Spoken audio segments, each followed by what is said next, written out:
우리 진현철 목사님이 지난주에 목사 안수를 받았습니다. 오늘 찬양을 보니까 더 은혜스럽네요.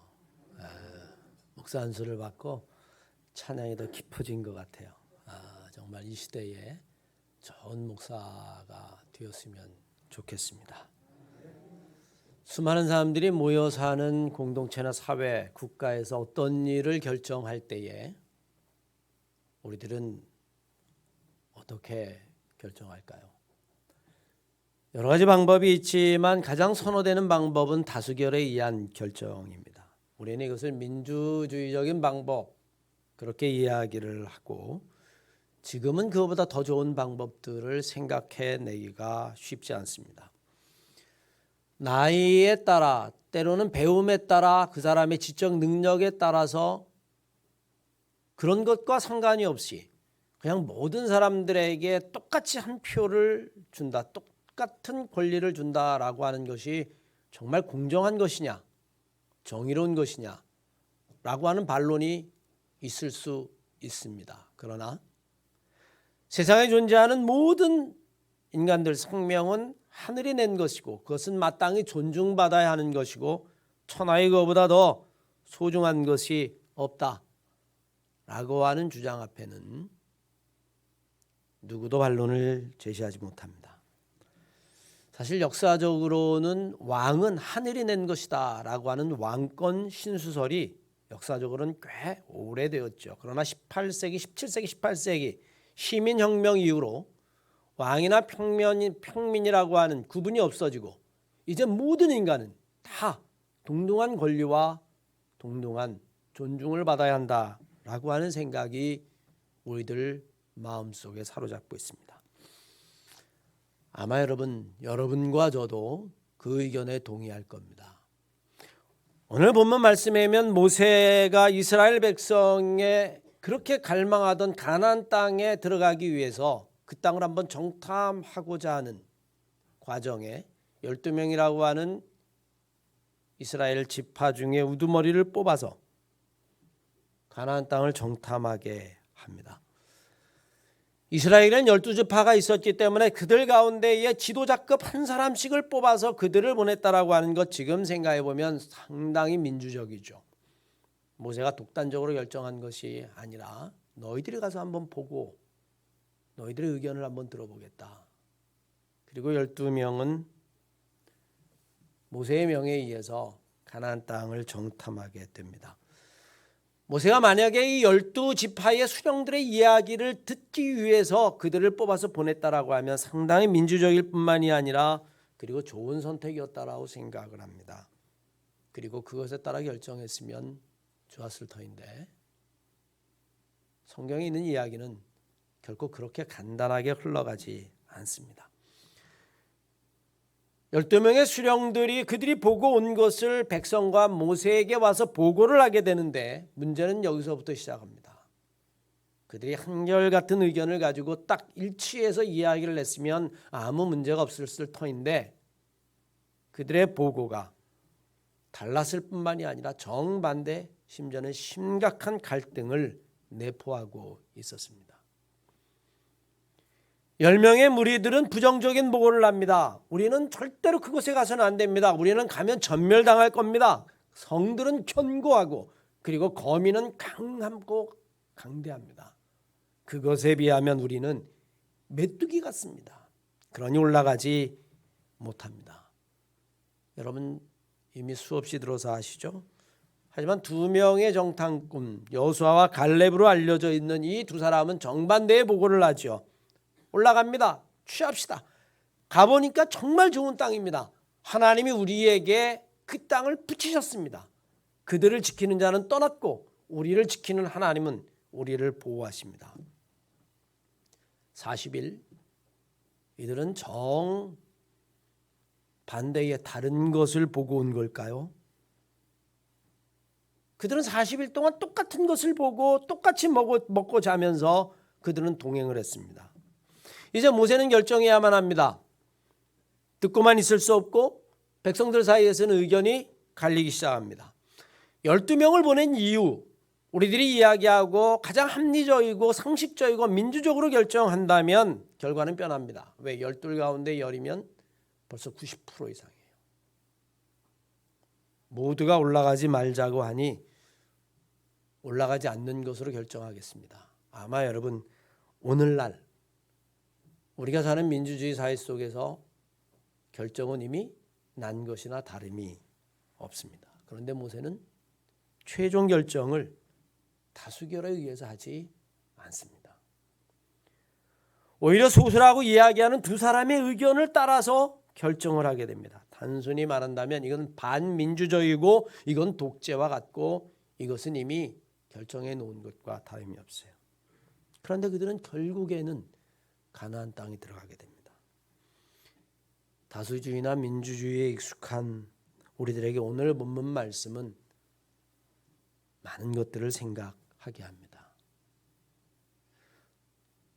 민수기에 기록된 말씀 안에 이미 여호수아 신명기에 기록된 이 가나안 땅을 정복할 때에 기초가 되어지는 이 사건은 의사를 결정할 때에 아주 중요한 결정을 할 때에 우리는 과연 그 결정의 기준이 무엇이냐 그것들을 한번 다시 생각해 보게 한다는 거죠. 12명 가운데 10명이 반대를 했어요. 여러분들 어떻게 생각하십니까? 이 다수의 의견을 어떻게 해야 할까요? 여러분이라면 무시할 수 있을까요? 제가 오늘 만약에 그런 결정을 한다면 이건 무시하기 어렵습니다. 이건 무시하고 제가 결정을 했다가 그 후 폭풍을 어떻게 감당합니까?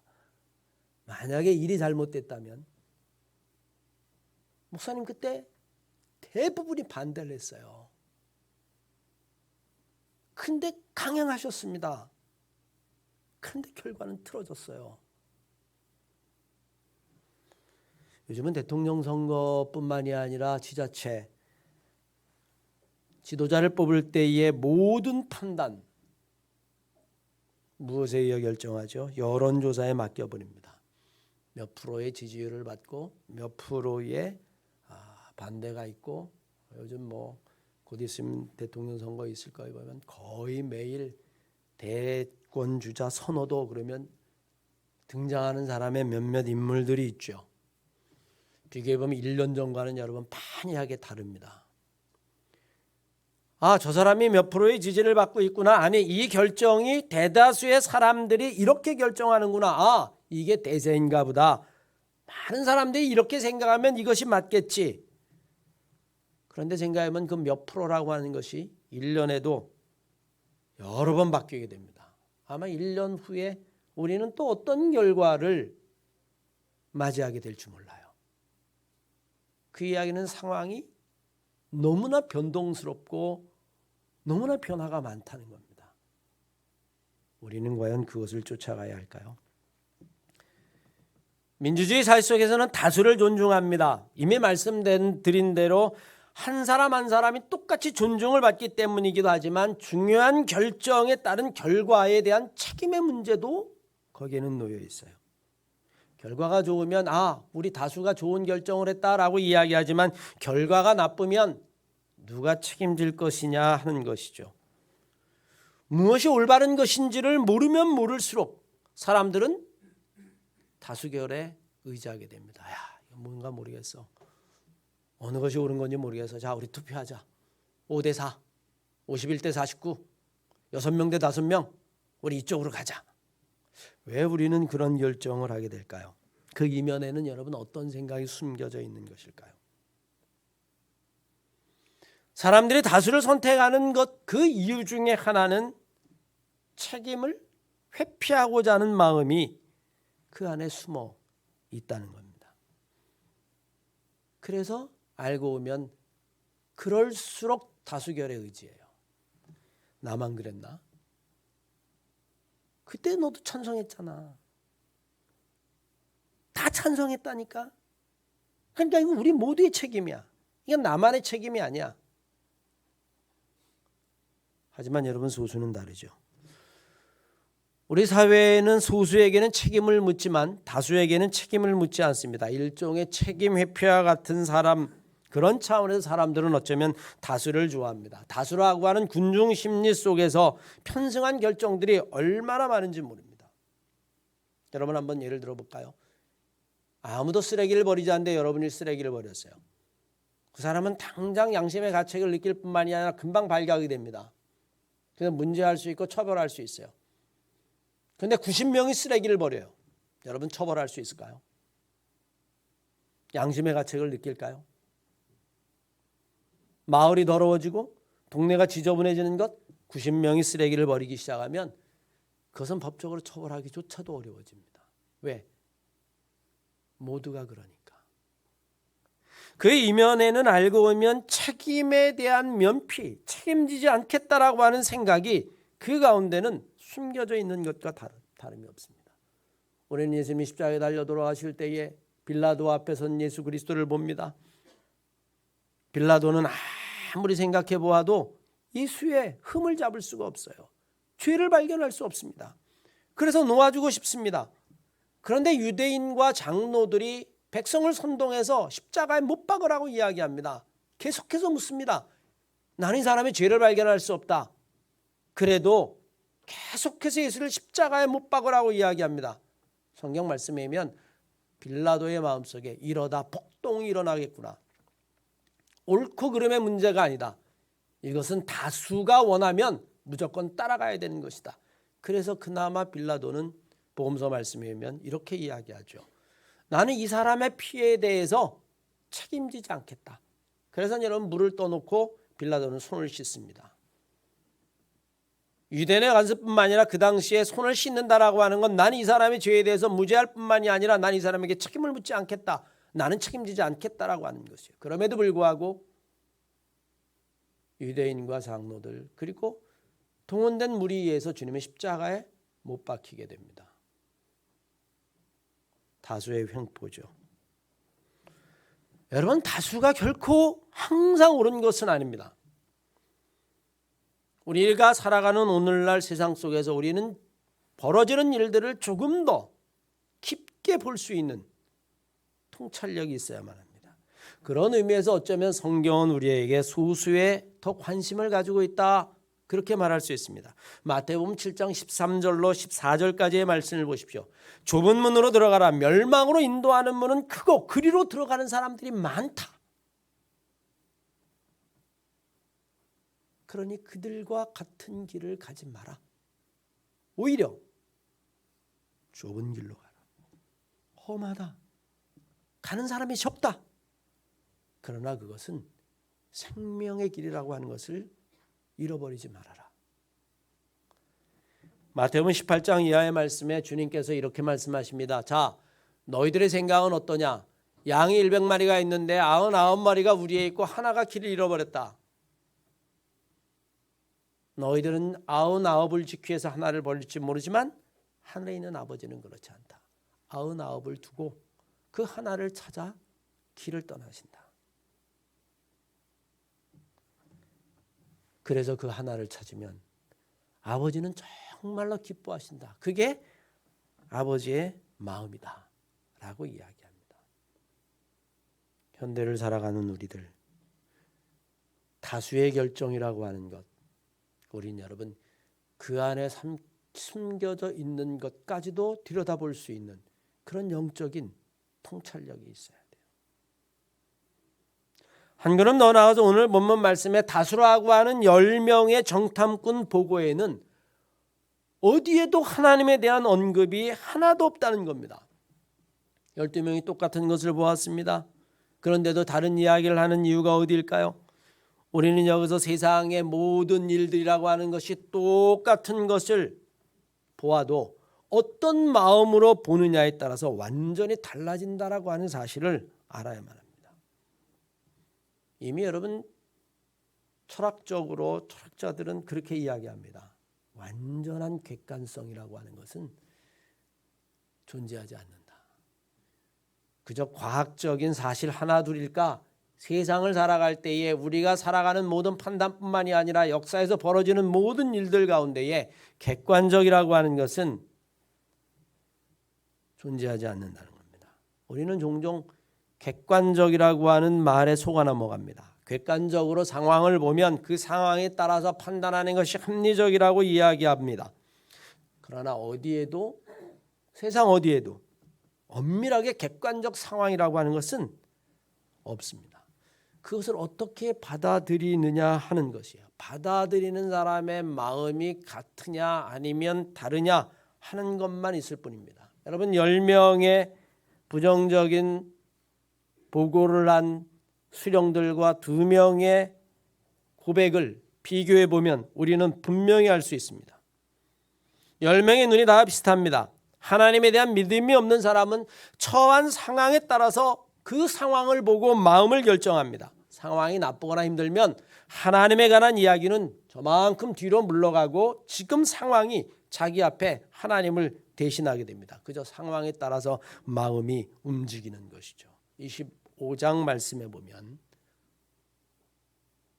우리가 읽은 신명기 14장 25절 이하의 말씀에 보면 이렇게 기록해 놓았습니다. 40일 동안을 정탐하기를 돌아와 바란 광야 가데스에 모세와 아론 그리고 이스라엘 자손 온 회중이 다 나와 있는데 그들이 보고하기를 그 땅에서 가져온 과일을 보여주면서 말하기를 그것은 정말로 젖과 꿀이 흐르는 땅이요 힘이 기름진 땅이다. 이 과일을 보소서. 이렇게 풍성한 과일과 결실이 맺히는 것입니다. 그러나 그 땅 거주민은 강하고 성읍은 견고하고 힘이 클 뿐만이 아니라 거기에 아낙 자손을 보았는데 거기에는 또 아모리 사람이 거주하는데 그들의 몸을 보니 정말로 장대하고 우리는 능히 올라가서 그들을 이길 수 없습니다. 그들은 너무 클 뿐만이 아니라 우리가 보고 온 땅, 그 성읍은 너무 견고합니다. 신장이 장대합니다. 네피림의 후손인 아낙 자손의 큰 거인들도 보았습니다. 그들과 우리 12를 보니까 우리는 메뚜기와 같았습니다. 그들이 보기에도 아마 우리가 메뚜기처럼 보였을 겁니다. 10명은 지금 상황을 아주 객관적으로 묘사하고 있습니다. 이미 그들의 마음속에는 그 상황에 압도되고 있는 거죠. 이 10명의 이야기 속에는 여러분 어디에도 하나님에 관한 말을 찾아볼 수 없습니다. 아마 돌아오는 길에 10명이 입을 맞췄을지도 모릅니다. 그들은 자신의 눈으로 본 상황만 이야기했습니다. 여러분 근데 성경을 자세히 읽어 내려가다 보면 사람들이 모여서 사람을 의지할수록 하나님에 관한 이야기는 없어지게 되어 있습니다. 여러분 왜 기드온이 300용사만 데리고 전쟁에 나갔을까요? 원래 몇 명이 모였는지 아십니까? 3만 명이 모였어요. 그런데 하나님이 그들 가운데에 다 돌아가라고 이야기하고 10,000명만 남겨놓았는데 그들 가운데서도 또 돌아가라고 이야기하고 딱 300명만 남겼습니다. 그래서 기드온이 묻죠. 하나님 3만 명을 데려가도 지금 전쟁에 이길까 말까 한데 왜 300입니까? 왜 100분의 1 그거를 남겨두었습니까? 라고 이야기했더니 하나님이 기드온에게 이렇게 말씀하십니다. 사람이 많으면 그들은 서로를 의지하지 나를 의지하지 않을 것이다. 우리가 사는 세상이 그렇죠, 여러분. 왜 못된 사람들은 몰려다닐까요? 자기를 의지하고 그것을 힘으로 삼기 때문에 그렇습니다. 우리는 그걸 조직폭력배라고 이야기하죠. 아마 그들도 다 하나하나 떼놓고 보면 보잘것없을 겁니다. 그런데 뭉쳐다니는 거예요. 왜? 그러면 마치 힘이 센 것처럼 느껴지기 때문이죠. 하지만 믿음의 사람에게는 정반대입니다.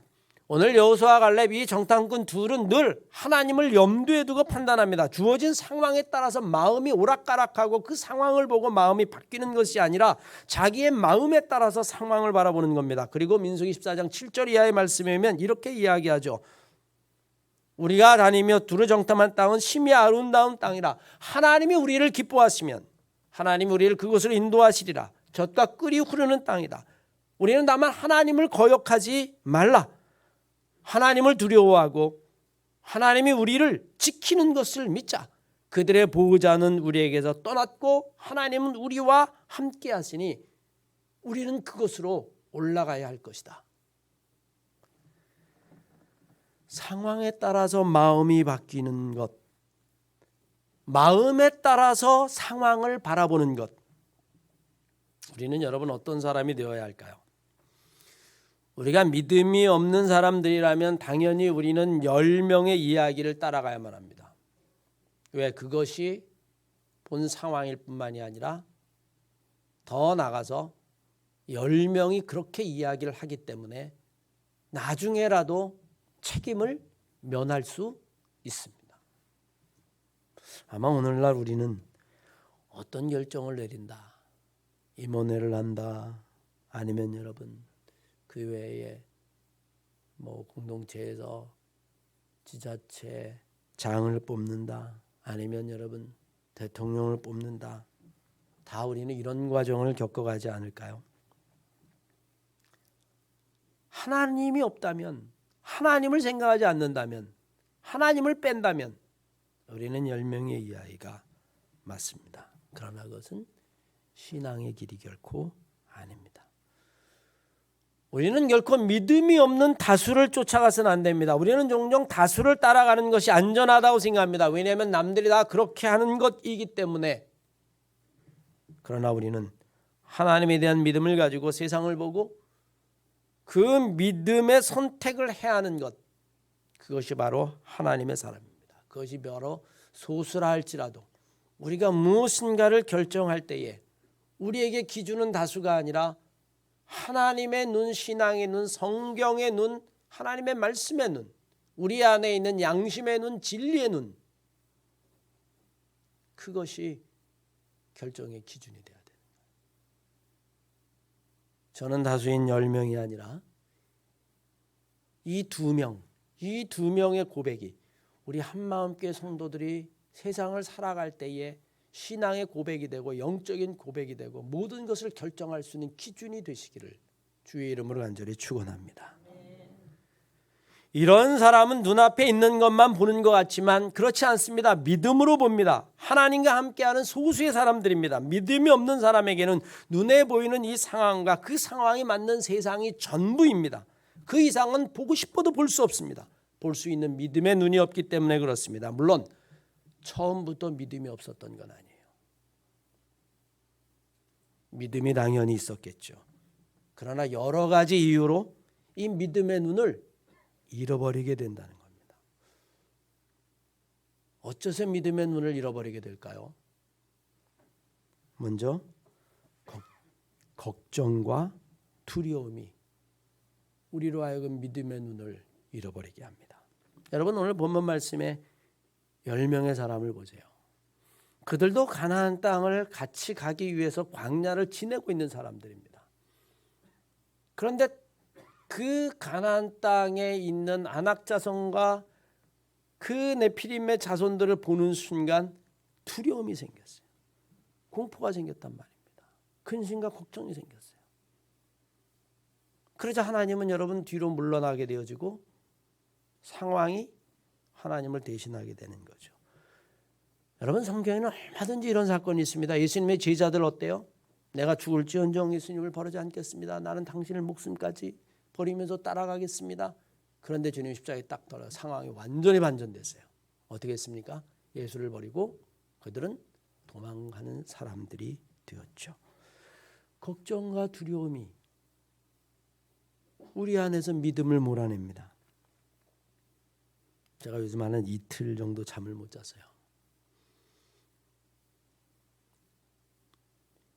분양 공고가 시작되어 가지고 각 교회에 대한 평가를 쫙 했는데 감정평가를 했는데 사실 내 교회는 감정평가가 필요 없다 그래서 조합장이 받지 않아도 됩니다 라고 이야기를 해서 다 안 받았는데 그냥 아마 감정하는 사람들이 오지도 않고 저는 만난 적 없습니다.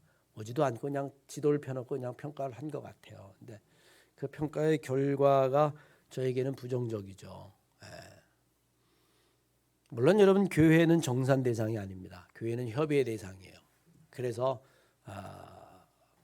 아직 여전히 협의할 여지가 있고 또 내 교회가 합의를 해서 협의를 해야 하지만 또 한편으로는 그 결과를 딱 보니까 여러분 걱정이 딱 되는 거예요. 우리가 여기까지 공원 옆에 땅을 받는 것까지 그냥 평범하게 편안하게 왔는데 지금 눈앞에 딱 벌어지는 일들을 보니까 근심이 되고 걱정이 되고 때로는 가슴이 답답해지고 심하게 말하면 눈앞이 깜깜해지고 그럽니다. 여러분, 근심과 걱정이 우리의 마음을 바꿔놔요. 믿음을 약하게 합니다. 현실이 그만큼 크게 보이는 것이기 때문이겠죠. 하지만 여러분, 또 한편으로 생각하면 두려워하지 마라, 내가 너와 함께함이라 라고 하는 하나님의 말씀을 꽉 붙잡습니다. 여기까지 하나님이 인도하셨는데 마지막 분출할 때까지 하나님이 우리를 도우실 것이다. 내가 해야 될 일이 있다면 끝까지 하나님을 믿고 붙잡고 기도하며 나가는 것이다. 여러분, 그렇게 생각을 하며 또 믿음으로 나아가죠.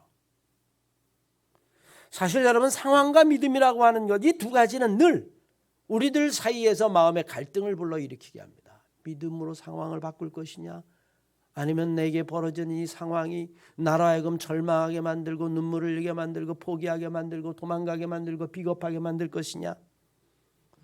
우리의 믿음을 약하게 하는 것은 또 있습니다. 세상의 탐욕과 유혹이 우리의 믿음을 약하게 합니다. 사도행전 6장 말씀이면 아나니아와 삽비라의 이야기가 나오죠. 그렇게 담대했던 초대교회의 성도들 가운데서도 유혹에 빠지고 때로는 탐욕에 빠지는 사람들도 있습니다. 그러나 여러분, 우리는 오늘 이야기의 결과를 압니다. 10명은 가나안 땅에 들어가지 못하고 오직 이 두 사람만 가나안 땅에 들어갔습니다. 그런데 그 이유를 하나님이 이렇게 말씀하십니다. 모세와 그들에게 이르시기를 여호와의 말씀에 나의 삶을 가리켜 맹세하노니, 내가 하나님인 걸 가지고 내가 맹세하노니 너희의 말이 내게 들린 대로 너희에게 행할 것이다. 너희가 믿음이 없다면 너희는 이 광야에서 엎어질 것이고, 그리고 너희들이 들어갈 수 없다라고 이야기하면 너희는 그곳에 결코 들어갈 수 없을 것이다. 그러나 여호수아와 갈렙은 내가 하나님인 것을 걸고 맹세하노니 그들은 결코 실패하지 않고 그곳으로 들어가게 될 것이다.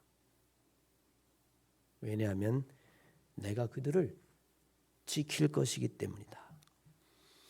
사랑하는 한마음교회 성도 여러분, 초대교회의 역사를 보십시오. 12명의 제자들조차도 성령이 있기 전에는 그저 무리에 불과했습니다. 상황이 변하는 것에 따라서 마음이 흐트러지고 무너지고 도망갔습니다. 두려웠죠. 그러나 그들이 성령의 은혜로 말미암아 다시 부활의 주님을 만나는 순간 상황이 변한 건 아무것도 없는데 그들은 세상을 다르게 보기 시작했어요. 왜냐하면 그들의 믿음이 회복되었기 때문에 그렇습니다. 그는 고난을 피하지 않았습니다. 순교를 각오했습니다. 핍박, 심전에 십자가에 못 박히는 것조차도 그들은 두려워하지 않았습니다.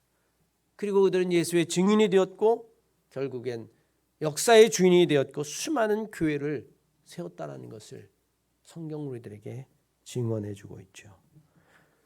사랑하는 한마음교회 성도 여러분, 미래와 역사는 만들어져 가는 거죠. 누가 만들어갈까요? 눈앞의 상황에 의해서 마음이 오락가락하는 사람에 의해서 역사는 만들어지지 않습니다. 상황에 의해서 만들어지는 인간이 있을 뿐이죠. 그러나 우리가 정말 하나님의 백성이라면, 우리 안에 하나님에 대한 믿음이 있다면 그 믿음을 가지고 상황을 보는 사람들, 그리고 그 상황에 맞서는 사람들, 그 상황을 뚫고 가는 사람들, 그런 사람들에 의해서 하나님의 역사가 만들어지는 거죠. 저와 우리 한마음교회 성도 여러분들이 바로 그런 사람들이 되시기를 주의 이름으로 간절히 축원합니다.